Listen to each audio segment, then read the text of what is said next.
He's editor-in-chief of Breitbart News and a New York Times best-selling author. And on this podcast, he brings deep research, prescient analysis, and world-class guests. He's Alex Marlow, and this is The Alex Marlow Show. All right, it's The Alex Marlow Show. Thanks so much for joining me. Heavy news show today. As always, if you want to correspond with me, aloha at alexmarlow.com. I love hearing your feedback on the show, on my hairstyle that day, on my stories about my children, anything you like. I like to just be able to have that connection. So aloha at alexmarlow.com. If you would like to stay in touch, have a question, I'll answer some of those later on as well. Recipes are always good. I was out there last night on Solar Infrared Grill. I had the pork chop going, and I got to tell you, if you want to amuse a male, you crank up that Solar Infrared Grill at besthotgrill.com. You get to 1,000 degrees, heats up in like 3 minutes. I had the bone-in pork chop. What I did is I did the slow cook over the barbecue, and then I did the sear. And I got that fat cap that they've got on the edge of the pork chop. It looks like a ribeye, but it's pork. And you get that fat cap and you put it right on the 1,000-degree heat, and that thing just melts like butter, and just the flames erupt, and it's just a total show. All the children are coming out, checking it out. I'm trying not to burn down the neighborhood just because it's very triggering these days, but it's safe. It's safe if you know what you're doing. Anyway, besthotgrill.com for my friends at Solar Infrared Grill. High quality, made in America, stainless steel, and you just lock in the most delicious flavors with the hottest grill you can get. All right, Democrats are organizing in El Salvador to free the accused MS-13 gang member from jail. Remember, this guy, Abrego Garcia, he's got the MS-13 looking tats. He allegedly beat his wife. He clearly was involved in human smuggling, which is involved with international criminal organizations. We talked about this a fair bit on yesterday's show, how he was busted with 8 people in a car or van that he was driving who had no luggage. They were driving from Texas to Maryland. What could these people have possibly been doing? There's only one thing they could be doing: participating in international smuggling. It's the only thing that makes sense. But the Democrats are 100% convinced that this is the hill that they need to die on, that they think that we need due process for every single illegal alien. And we're seeing some interesting reframing going on from Stephen Miller and the White House. He flipped the script. He's saying this isn't due process. What the left wants is infinity process to keep illegals here forever. And I think this is really smart. And I'm glad he's come up with this, because I was thinking that the due process, it feels like that phraseology resonates with people as, sure, yeah, people are entitled to due process. Well, first of all, if you're not a citizen, you're not entitled to due process. I don't think that's accurate at all. But also the suggestion that it is even due process what's going on with these illegal aliens, it's not. It's not due process for the citizens. Think of it from that perspective. Are we required to pay, to fund, to support, to have our time wasted by these illegal aliens? We should not be. That's not due process for us. This is an infinite process, because if we engage in this level of scrutiny of every illegal alien we try to deport, it will take hundreds of years to go through it all. So what's happened is the Democrats are still trying to get attention to this. They're heading down to El Salvador. There's a bunch of them down there now. And it's important to check in to see if they're having any level of success. Maxwell Frost is, I think, one of the youngest, if not the youngest member of the Congress, and he's extremely left-wing guy. And he's down there. Let's get a sense of what he's up to. Check this out. So I'm here in El Salvador. I got here late last night. I'm here with 3 other members of Congress and some staff. And we're here to build off of the work of Senator Van Hollen, demanding the release of Abrego Garcia, someone who was sent here without due process, without his day in court. And the fact of the matter is, this is happening to a lot of other people as well. And we should all be concerned. I'm here. So first of all, I love that he threw in the accent on Abrego. That was very good. It was kind of an Italian accent too. It wasn't even really a Spanish accent, but that's good. You always got to do that, especially with Latinos. You always have to throw in just the accent on the Spanish words. So, but Kilmar, no accent there. Garcia, no accent there. But Abrego, he loves to say it. Really fun. Okay, so he wants due process, and this is the whole point. He wants a day in court for every single legal alien. So we got to have 30 million court dates. That's what the Democrats want. They've given away the game right there. 30 million court dates. That's what they're going for. We cannot handle that. We should not have to pay for that. The same way we should not have to pay for Maxwell Frost to go down there to fundraise on the taxpayer dime, which is all he's doing. He has no impact on what Donald Trump's policy is going to be. It's an outrage that he gets to just fly down there to beautiful El Salvador on the taxpayer's dime so that he can do whatever this stunt is that he's doing. On behalf of the people I represent in Orlando, Florida, a community that's very diverse, filled with immigrants, because here's the deal. The Constitution applies to all of us, and we all. Orlando has princesses, it has ducks, it has giant mice and dogs. It also has got a lot of superheroes there, a lot of people from the planet Endor. Just all sorts of Disney characters are there down in Orlando, and that's who Frost represents. We all are entitled to due process, not to be kidnapped by ICE agents in the middle of the night and sent to another country and sent to a prison. And so we have to draw the line here. We have to make a big. Notice how he'll never use the word citizen, because he doesn't care that Abrego Garcia is not a citizen. He doesn't care about any of that. He wants to have this equivalency between people who are residents of the United States and people who are actually citizens. Pay very close attention to this. This is one of the main things that you will see in every single objection to Trump's policy on Abrego Garcia. Every single person, left, right, or center, who writes criticizing Trump, they will never acknowledge the fact that he is not a citizen, and thus he is not entitled to anything. He's entitled to nothing. He's here illegally. That's the main thing. And once you acknowledge that there's a difference between a citizen and a resident, then their argument falls completely apart. Have to make a big deal about this. Members of Congress have to come here and use the privilege we have to advocate at the highest levels to make sure that Kilmar is brought home, but not just him, but that everybody can have their day in court and can have due process. The president in the... He goes by Abrego. He doesn't go by Kilmar. So you have to use the the appropriate Italian pronunciation. This guy is completely in the lost. Oval Office said next up is he wants to send U.S. citizens here. This is completely against the Constitution, and we have to draw the line here. So we'll keep people updated with the work that we do here. But here's the good news: we won't be the last. We won't be the last members of Congress here. We got to keep. So he wanted to meet with Abrego Garcia, and apparently he was not allowed to do that by Nayib Bukele, the president there, who is also sort of a dictator and also gets along very well with Trump. He spoke about this on MSNBC. Let's check out Frost. What do you know? Is there any chance you'll be meeting with Abrego Garcia while you're there? Well, we're actually about to do a press conference to speak a little bit about this, but we got word at the embassy that our request has been denied by the government here. Those of you missing the visuals, what is this room? This is like one of those sort of liminal memes that you will see on the Reddit platforms and stuff like that, where he looks like he's in an abandoned office building. And there's no furniture in this room. It's completely bizarre, very echoey. And he said just very, very odd stuff. It's just great visuals. Lighting is absolutely horrific. He looks totally washed out. Locally, they say it's because we're not here on an official capacity. This is part of the reason why Representative Robert Garcia and I sent a letter to Chairman. So if he's not here on official capacity, then who's paying for this? We're paying for this, right? The taxpayers? He's not doing this out of pocket, is he? And if he's doing it out of pocket, why is he on this vacation? Shouldn't he be working? So is Abrego Garcia in his district? Is there anyone in the Orlando area listening to this show who is a Frost constituent? I mean, you're probably happy he's just creating content. That's probably good for you. But isn't he supposed to have a job where he's doing something? Is this what you do when you're a member of Congress? You just go fly around the world grandstanding? Like, that's the job? I think it is the job in a lot of ways. Really interesting, sort of pathetic. Chairman Comer of the Oversight Committee asking for this to be an official codel, but we're not giving up. We're going to continue. We have more meetings scheduled for the rest of. So the Chicago Bulls hat that he wears, isn't the Chicago Bulls hat a gang symbol? I'm going to look this up in real time. I'm looking this up in real time as you guys are watching the show. Let's see. It is a lot of people associate it with a gang symbol. Which gang is it? Can you look that up for me, Misty, while we're doing this? 'Cause I want to I want to forge ahead here.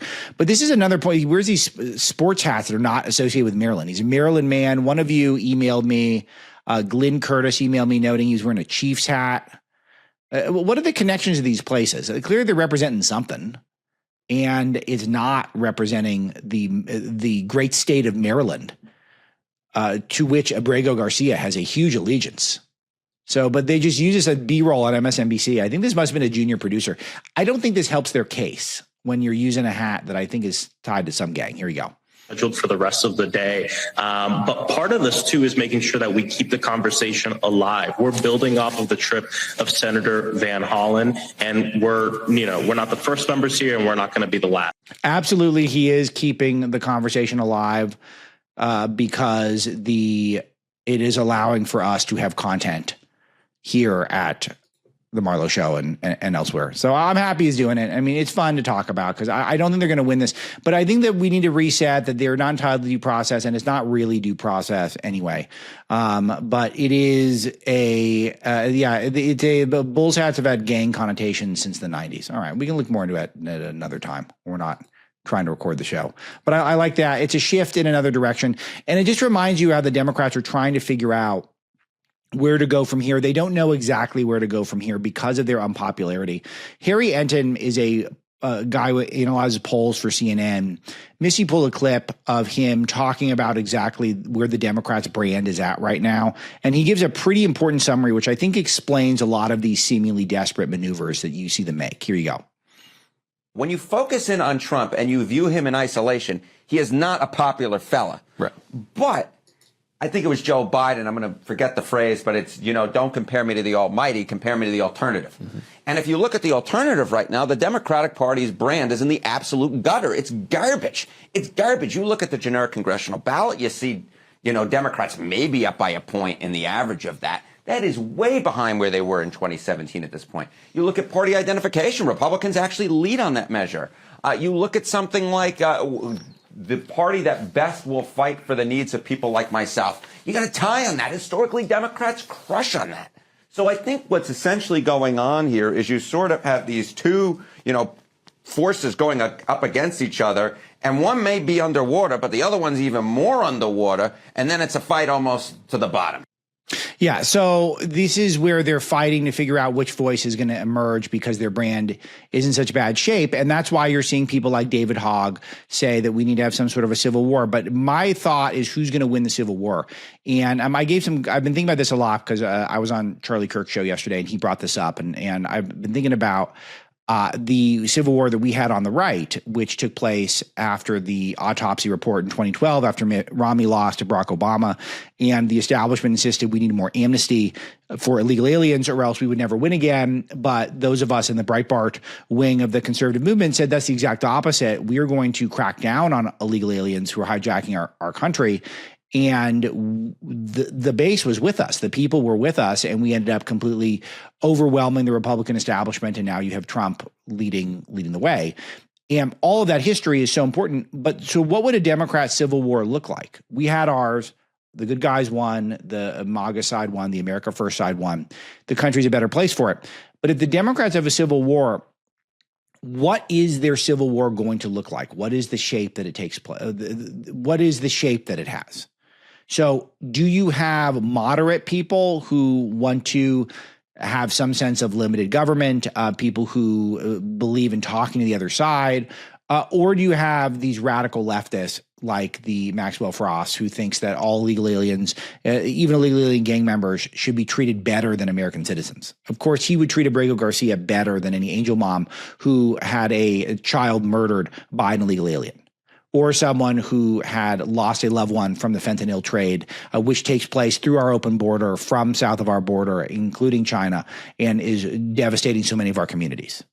So, and they also don't like Trump's tariffs because they like sweatshops in China, and they're fine with fentanyl coming from China. So they want no consequences for any of that. So which side wins?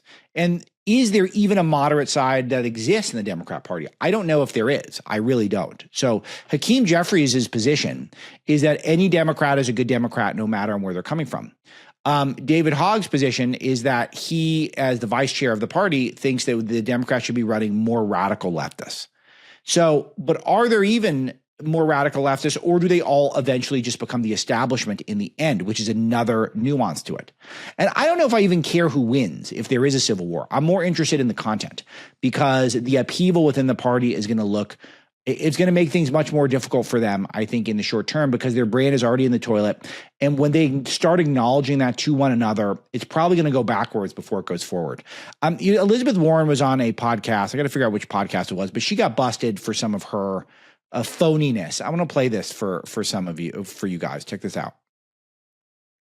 Do you regret saying that President Biden had a mental acuity? He had a sharpness to him. You said that up until July of last year.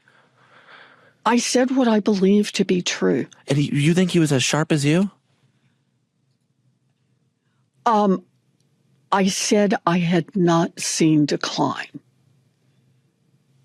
Well, I got to figure out what this show is, but this guy is clearly not on the right, and he's asking her, why do you stand by Joe Biden when he was clearly declining? See, this is the whole point of the Biden decline. Why wouldn't people just acknowledge that Joe Biden was declining? I wrote a whole book about Joe Biden, about how he could win again.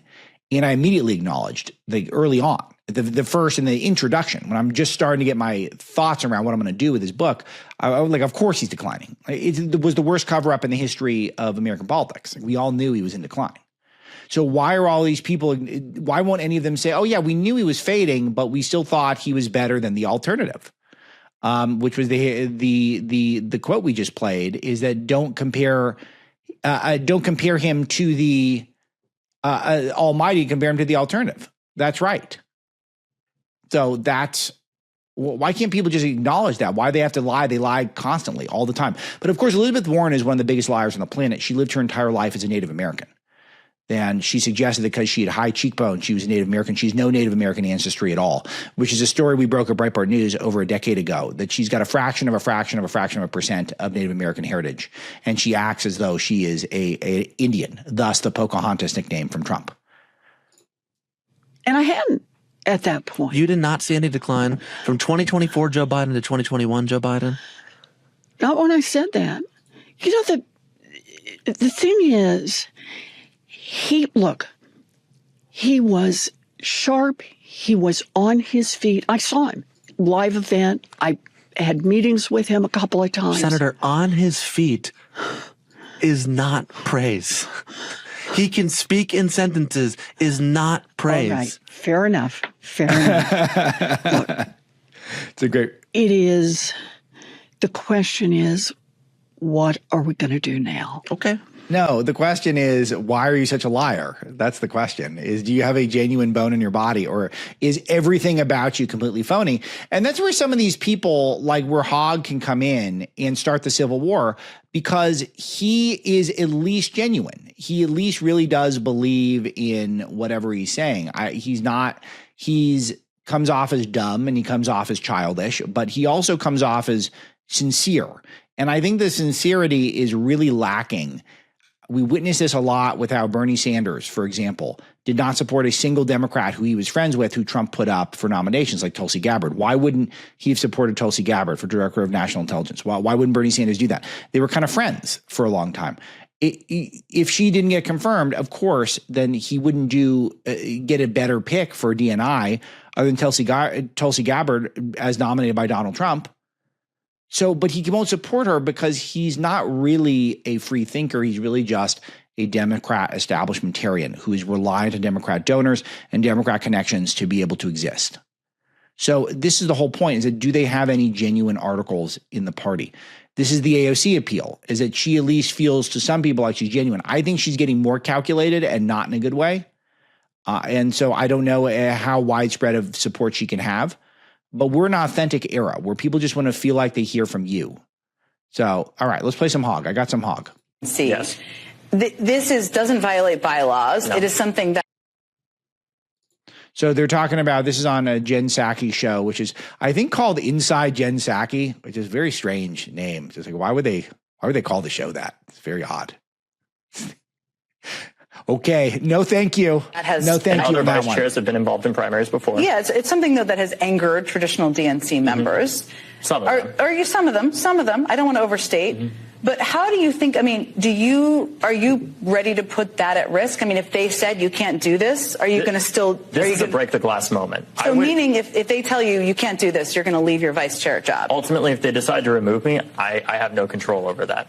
I'm going to do everything I got elected to this position to fight to win back our young people and make sure that across the board with every single demographic pretty much except the elderly and the highly educated, we lost margins this past election cycle. This is a major crisis for our party right now. And really interesting how the elderly and the highly educated did gain ground for Democrats. The highly educated part is so big, and that's why Trump needs to hold the line on the defunding of the higher education. We need to discourage people from automatically just going to colleges because these colleges are so nefarious in so many cases. I'm not saying that we shouldn't have STEM and we don't need people to get educated to be doctors, but even a lot of engineering, a lot of people are able to do stuff, just learn on their own, learn through on-the-job training. Mrs. Dr. Marlow, I don't know how she could have her career unless she went to university. But there's very few jobs where you need to be able to spend 4 years in these institutions, and sometimes it goes on longer. You get higher degrees, you end up training for your whole 20s. And it's these universities, they just hoover up money. They provide a lot of infrastructure for jobs for left-wing people. They move in all their left-wing culture into our cities and ruin our cities. And then all these people vote improperly. They all vote for Democrats. It raises crime. And the longer they're there, the more they vote for people like Kamala Harris over Donald Trump. So we've got to get out of this cycle. It's a total scam, and we've got to do everything we can to kind of end it as much as we can. So I'm not saying people shouldn't be free to use the universities, and it's not useful for certain fields of study. But as I've said, if you apply to a job for me and you went to Harvard or you did nothing other than do journalism and you tried to start reporting once you got out of high school, then it's 50-50 to me. One's not preferable to the other. In fact, the Harvard applicant has complications because they'll have higher expectations for what they're going to need to do because they're going to need to get their hands dirty if they want to start building a career, building a substantial base of experience in order to be able to do the things necessary to do a good job. So really, really interesting that the highly educated continue to provide the only bright spot for Democrats, and Republicans just get very wise to this. It needs to be met with the ferocity it deserves so that we're able to win back those young people, win back the margins that we lost with a lot of those demographics. And that's not going to happen with the traditional tactics of just standing by and acting like, let's just play our turn and let's just hope if we put $200 million behind these frontline candidates that we're just all of a sudden going to get to winning again. We need bold tactics in this moment. Our base knows it. And I will tell you, although there are people in this town that this is upset, that are benefiting from the status quo, they want to do two things at the same time. They want to keep the same people in the positions of power that they're in right now, and they want to win, but we cannot do that. We have to bring in new people. So if people want to support our work, they can go to leaderswedeserve.com. David Hogg, thank you for being here. So, when you know more, when you learn more, when you figure out candidates, I hope you'll come back. And come back and be inside with Jen Psaki again. Just unbelievable show names. If they're doing it to troll it, then it's fine. It's good, clever. So, but the problem with what's going to happen is this civil war is going to favor the people who are the most radical. Maxwell Frost was on Will Cain's show on Fox, and he said the Supreme Court is corrupt and illegitimate. You know how much outrage would be wall-to-wall outrage if a left-wing Supreme Court was called illegitimate by conservatives? We nonstop talking about it. I'm just making this one passing remark about it. One thing that the Democrats could do is they could mix it up and actually govern well. The Chicago mayor, Brandon Johnson, his approval rating now is in the single digits, and the city's got a huge budget deficit up to, I think it's on pace to hit close to $2 billion. Crime is huge. Murder is huge. So the Democrats there in Chicago will keep voting for the same people. You may as well not vote for them and let Republicans deal with the headache of your broken city. So give us a shot. Let's see how we do. But all they do is just go further and further left. I'm looking at L.A. Karen Bass had her State of the City, which was totally humiliating. And she's announced that she's now going to cut 400 police department jobs. So she's going to cut more police jobs. I mean, the whole city, you don't want to go in the city, you got to be very careful because the crime is so widespread. And her solution is fewer cops, but partially because we've blown all the money, even though it's got some of the highest sales tax and highest tax rates and a richest tax base in the country. In Los Angeles, there's still not enough resources to pay for enough cops. Recall that a lot of the reason the Palisades fire was so bad is because there were very few firefighters who were available at the time because there had been huge cuts. And a lot of the ones who were there were probably DEI hires because of the nature of the way they do their hiring practices. So their solution is just more wokeness. So we're cutting more cops. That's going to fix LA.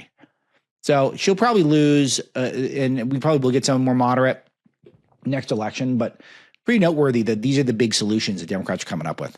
We're also looking at Oakland, where Barbara Lee, one of the most radical people around, I think she wants a $50 minimum wage is one of her latest proposals that she would like to have.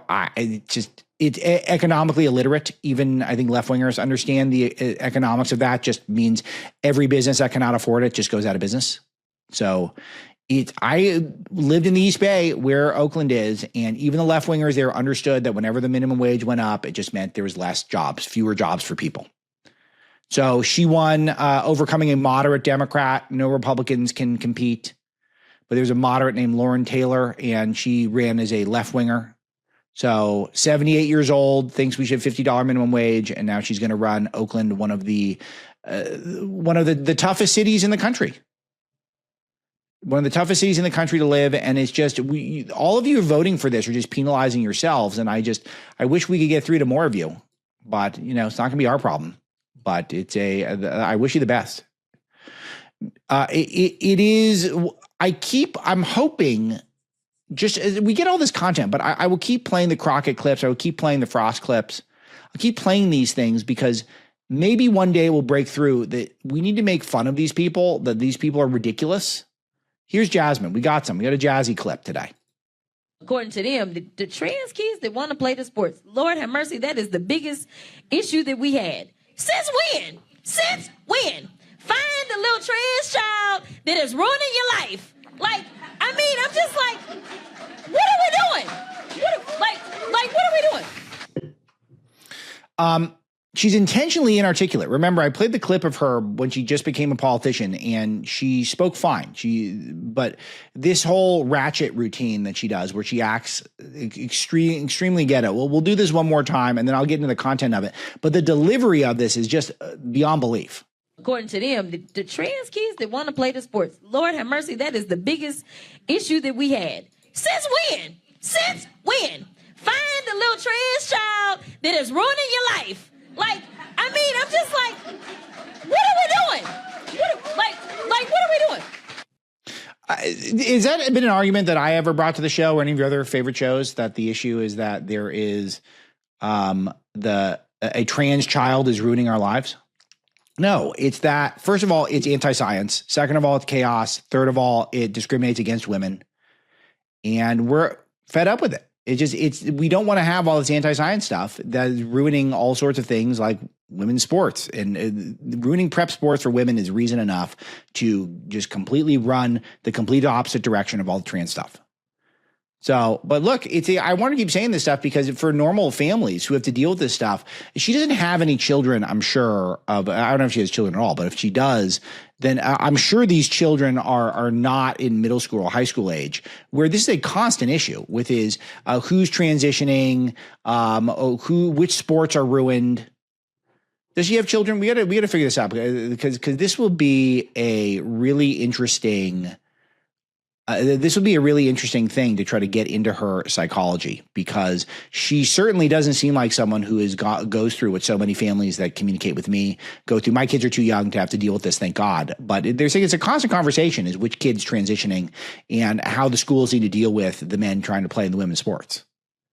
We want to encourage people to be excellent, to be able to excel at sports. You can't just decide one day that you're switching genders and then you can win and you can podium. The Leah Thomas example, going from being the 500 best male swimmer to dominating female swimming. So the Maine, by the way, which is run by Democrats, they want to amend their state constitution to codify allowing trans athletes in girls' sports, which allows men and women's sports. The chaos element to me is the most unbelievable because we have so much in life. Life can be hard enough. And even though we live in this age, which we have so many comforts, we have so much opulence, we have so much good food to eat, all that. But the issue is that the life can we still have our own battles. Everyone's got financial stuff they got to deal with. We're all addicted to our cell phones. A lot of people are addicted to prescription drugs. You got to find your way spiritually in terms of your happiness. And adding this level of chaos and confusion, it undermines the families. And this is why we get worked up about the trans stuff. I feel like, could this be news to her if I explain this to her? She came on, I explained. Part of the reason is that we're anti-chaos. We would like to have order because humans need it. Humans benefit from it. They like it. Nancy Mace got confronted by a trans. I want you to listen very carefully to this clip because the audio is what matters. The visuals are cool too if you're watching, but listen to the audio. This is a male to female trans confronting Nancy Mace, the congresswoman. Check this out. Does your husband call you babe? I'm not married. Okay, so even better. And I don't care. Okay, so I would like for you to apologize because that is derogatory. And second of all, is tranny derogatory to you? Well, yeah. Yeah. Of course the fuck it is. Tranny. Yeah, tranny. If that's derogatory, So this person is confronting Nancy Mace for using the word tranny. She replies, tranny, but then the pitch of the person's voice appears to change. And maybe AI has dubbed this or changed it, but from my vantage point, the person sounds like a woman. And then all of a sudden, once Mace triggers this man, then all of a sudden the high-pitched voice, it sounds almost like a woman, but it's impersonating a woman, starts sounding like a man. And then the person takes a ficus or something off of the stage where Mace is giving the speech and then just steals it. So these people are nuts. Check this out one more time. I'll try to read what's happening for those of you who can't quite make out the exact audio. does your husband call you babe? I'm not married. Does your husband call you babe? I'm not married, she says. So even better. And I don't even better. Okay, so I would like for you to apologize because that is derogatory. I would like for you to apologize. It's derogatory. Second of all. Is tranny derogatory to you? Well, yeah. Yeah. Of course the fuck it is. Tranny. Yeah, tranny. If that's derogatory. So it seems like the voice changes there. And when she says, is tranny derogatory to you? Tranny. Good for her. Look, Mace is a thirsty person, so she likes to be out there. She likes to get attention. She likes people to look at her and say things about her, which is fine. The Congress is a good place to do that. But it is effective because it just does trigger a lot of people. And there's a nice pushback I'm seeing online is people getting really upset about some of the wokeness in entertainment. And a lot of this is the replacing of good-looking people in Hollywood stuff with unattractive LGBTQ plus people. Not to say you can't be great-looking and at least L and G. So there's plenty of great-looking LGs and Bs even. No Ts, no great-looking Ts, not true. Maybe the pluses, maybe the two spirits, definitely the three spirits could be good-looking. But there's a show called The Last of Us, which is on HBO, which I couldn't stand. It was too woke for me. I watched a few episodes, seemed very, very woke and annoying, but it's very popular on HBO. And there's a big pushback because a lot of people object to the casting of apparently a gay, unattractive person in a role that was a hot, straight person in the video game that it was based on. And the HBO had taken out a lesbian teen sex scene from the movie or from the show. And now the LGBTQ pluses are outraged. Again, the show is too woke for me to watch. I couldn't, and I have a pretty high tolerance in my entertainment for if it's good, I can generally handle some level of wokeness. Just because it's just, there are only so many battles you can fight in your life. I don't like it, but I can tolerate it if it's good, if the rest of the content's good. But this is one where even for me, I was like, I'm out on this. This is way too woke. And they are not woke enough for the woke left. And this is one of the things that could be great for us is that the left, there is never a level where you're going to satisfy them. They only demand more wokeness. That's all they want. They always demand more. You can never have enough. There's always going to be an unlimited, they'll never be satisfied. Things must be at peak wokeness, or they will keep trying to find a new standard to meet.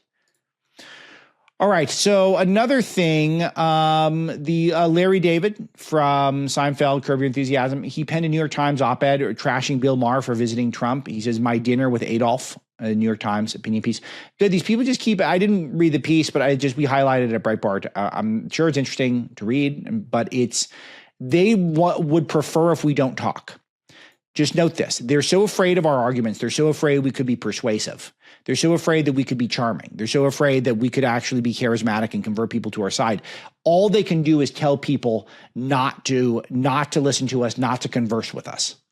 That is the name of the game with the left, because if there's actual free and open debate within our society, then our side's going to do better. We're going to appeal to people, and our side is going to grow in numbers. And they're going to be the ones who look like the scolds that they really are. So very good. I'm glad to see that. And the triggering of Trump just by having a nice conversation with a comedian who, again, as I mentioned with Maher, his whole shtick is that he has people who disagree with him on his show. That's Maher's whole thing. This isn't even some breakthrough that Maher met with Trump. I guess it is to a small degree, but Maher is the type of guy who actually has people who have diametrically opposed positions on his shows. That's one of the things he does. It's the thing that he does best, is that he's the one who assembles the most diverse cast of guests for his shows.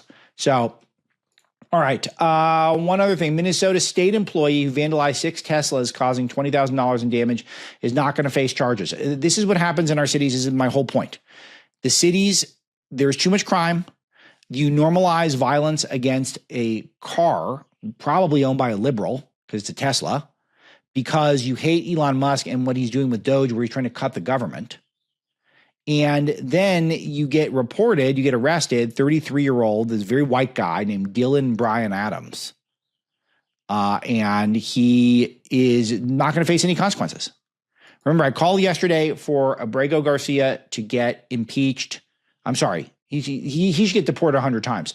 But then Joe Biden should get impeached for letting him go, because the Biden administration had him in 2022 for clearly smuggling human beings, or it appears for legal purposes, apparently smuggling human beings from Texas to Maryland with no luggage. So it appears to be part of some sort of international crime operation. Got to impeach Joe Biden for it. I don't care if we're doing it past tense, because you can't let criminals go to just be absorbed in the country and then waste a bunch of our taxpayer money and time.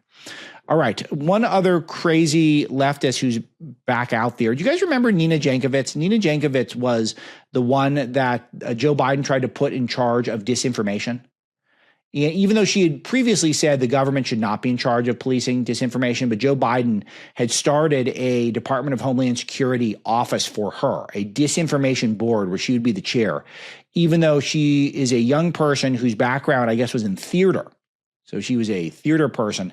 She called herself the Mary Poppins of disinformation on TikTok. She was trying to be an influencer, and she was using all sorts of singing and strange cosplay and role play online to talk about the threat of free speech on the internet. And so Joe Biden, it went too far. So she got fired very quickly. But she'd suggested that Hunter Biden's laptop was disinformation. And she was the type of person who's going to be put in charge of disinformation for the Biden administration. And she thought online mockery of Kamala Harris was a threat to democracy and national security. So she was held up as an expert for some reason by the Department of Homeland Security in online misinformation and disinformation. Oh, and she also said non-binary people can give birth. So she repeats all these lies and calls all these truths, like the Hunter Biden laptop disinformation. Well, she's out there pushing for more online censorship in Europe now, because her shtick, I guess, was not working in the United States. So now she's over in Europe. We got some footage of this that Misty has pulled. Let's play some of this. Maybe we can. It's not playing for me. Will you roll it for me, Misty? Feeding them harmful and hateful content. Their executives, some of the richest men in the world, have aligned and ingratiated themselves with some Western leaders, including the US president, not for the good of representative democracy, but for their personal enrichment. Anti-democratic regimes in Russia, China, Iran, and elsewhere are taking advantage of this environment, launching interference campaigns that aim to undermine. She's not British. I don't know where she is exactly when she's giving the speech, but she's from America, and she studied in America, and she's pitching her voice. She educated in America. She went to Bryn Mawr College and Georgetown University. Is she doing the thing that Madonna did when she went to the UK for like 2 weeks and then had a British accent for a while? Is that what's going on? Or is she doing some sort of performance? Or I think she's pathological. I think there's something deeply psychologically wrong with this person. The type of person who thinks the Joe Biden laptop is fake and you should not be able to joke about Kamala Harris online, but also thinks that the men can give birth. This person is a very confused individual, and to think that she should be the one of all the people in charge of what's misinformation online in the United States is noteworthy. That this person can't be well, and then now she's pitching her voice with this fake accent. Very, very strange. All right, let's play some more. To undermine the democratic process with little pushback. And homegrown anti-democratic forces have launched a coordinated campaign to undermine researchers, journalists, advocates, and civil servants who work to expose their lies. The confluence of these forces has hobbled some democracies' responses to the strategic threat that we are here to discuss today, Russian hybrid threats. Just last week in the United States, Secretary of State Marco Rubio gleefully announced he was obliterating the office tasked with tracking and responding to foreign. Two noteworthy things here. So this is, I don't know exactly where in Europe this is, but I always have hated when Americans go overseas to attack America. This is not okay. This is not acceptable. This needs to be frowned upon. And remember that when you're identifying in your life, when you're thinking about your own identity should include you being American before whatever it is your ideological position. And America could blow it. I mean, we're making a lot of mistakes, and I'm not saying that there isn't a lot of reasons to doubt some of the things we do as a country. I mentioned how last week, if the GoFundMe account getting loaded up for the apparent murderer of the teen is bigger than for the family of the murdered teen, that's a bad sign. That's a bad country does that stuff. I'm not saying that good countries don't leave their borders open. Good countries don't have deep states at the extent that we do. So I'm not saying that America will always be the most virtuous place, and there isn't potential for us to go backwards in a negative way. But I will say overall, when you're representing this country that has given us all so much overseas, your default needs to be, I'm an American and I'm trying to speak positively about America, and I'm not going to Europe to try to trash America, particularly when Europe has a bad track record when it comes to free speech. And they have a bad track record when it comes to totalitarianism. Their totalitarian regimes have led to mass deaths across the world. And their censorship has largely focused on pet issues that the left does not like. So they want to censor speech online because they feel like it could be threats to their establishments. Their establishments are globalist, secular people that are ruining Europe. So she's now a part of this, an American who was a representative of Joe Biden's government going overseas to just complain about America. So it's not a good thing. Let's play some more. Information manipulation and interference. Many other U.S. government institutions have been similarly dismantled in the months since President Trump took office, all under the guise of protecting free speech and allegedly, quote, ending censorship. Now, the European Union has become the subject of the Trump administration and tech executives' ire as it dares to implement the legislation that you, its duly elected representatives, drafted, debated, and passed on behalf of your constituents. The United States has now become the largest lobbyist for these multi-billion-dollar corporations and is harassing any nation or body that aims to conduct oversight or require transparency. Okay, so this is these corporations, Trump takes nonstop shots at Facebook, which I'm guessing she doesn't like Facebook. Trump and Google's very hostile to Trump. I don't know. I guess he's starting to get along with Bezos. Who is she complaining about? The Democrats have been the representatives of the major corporations for the last several years in this country. This is the whole thing. The Democrats' policies have been very favorable to corporations. The corporations are the ones that are freaking out about Trump's tariffs.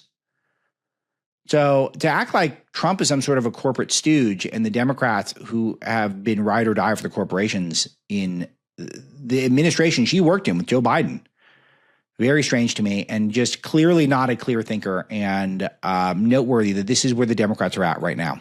Speaking of tariffs, the Trump effect, Swiss pharma giant Roche is investing $50 billion in the U.S. India is following Vietnam and imposing steel tariffs on China. So this is part of what's happening, is we're going to see positive effects from Trump's tariffs. We're going to get companies, the pharmaceutical companies I've got my eye on in a big way. And this is because it is a big gamble to build these plants. They're very expensive. They take years to get ready. And we don't know if we're going to see America First presidencies for the next several presidencies. We very well could, given the weakness of the Democrats right now. And a lot of these companies are going to think the risk is too high. We need to start manufacturing in the United States. It's our only option, because they don't want to spend 3 years building a plant and then only to find out that J.D. Vance or someone else who agrees with Trump's policies wins, or we figure out a way to get Trump another term or two. And then we get another couple of Vance terms. You never know. We could have a big run of America First nationalists running the United States of America. So if you're building a plant and you're looking 10, 20 years down the road, with these pharmaceuticals, you get your patents for 10 years. So you want to make as much money as you can. You don't want to have to switch gears mid-flight. So they're going to start reshoring. It's going to happen. This is a big sign. And not to mention these other countries that want to have a great relationship with the United States, they are going to be allies of ours in standing up to China. And if China is going to be tough on us, then maybe they will see, you know what, I'm going to do something nice for President Trump. And we're going to go with his read on the situation. The world's changing, and we're going to start treating China like the bad guys as well. So India, of course, has a lot of hostility with China. That's for a longer conversation for a different show. But following Vietnam and imposing steel tariffs on China, making life more difficult to China is really good, because China does a lot of dumping large amounts of steel in the Indian market, which really hurts their domestic production. This is another America First principle. It's not America only. This is part of nationalism, is that we believe strong nations make good neighbors. And whenever we do a experiment in globalism, take a look at Europe, take a look at China, it doesn't work out. Allowing China to control the world with Belt and Road debt trap diplomacy is not good. Allowing thriving European superstates has not gone well. So we want nations to be strong on their own, and we think we'll let the chips fall where they may, and they're going to be positive for us. What happens when a culture starts trading truth for comfort? Live Not by Lies is a bold new docuseries by Angel Studios. It uncovers how soft totalitarianism is quietly taking root in the West through censorship, digital surveillance, and the erosion of free thought. Inspired by Rod Dreher's best-selling book, the series features firsthand accounts from survivors of communism who recognize the warning signs because they lived through them themselves. The stories are raw, deeply moving, and they're drawing parallels between yesterday's totalitarian regimes and today's cultural climate. This isn't just about history. This is about right now and what we risk if we stay silent. Live Not by Lies is a challenge to every viewer to reject comfort at the expense of conscience and to stand firm in faith, family, and freedom. Streaming now on Angel Guild. Join today by visiting angel.com/Marlow. That's angel.com/Marlow. Okay, I skipped ahead a little bit because we got a little more Jankowicz, and this is the best part of the whole thing. So, Misty, roll it. The Trump administration is undoubtedly preparing a pressure campaign to force EU institutions to roll back regulation like the DSA, to end support for Ukraine, to stop holding Russia to account. Do not capitulate. Hold the line.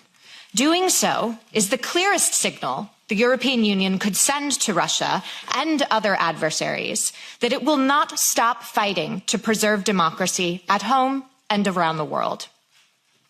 The Russian Federation, of course, is thrilled to Pause witness. it. So not even the British accent, but she's doing the head bobbing thing now. It's just so performative and just not real. It sounds like she's giving a model UN speech or something, but this is real life. This is not some sort of a college joke. As I've mentioned over and over again, Trump crushed the Russian gasoline market by imposing sanctions. He killed hundreds of Wagner troops in Syria.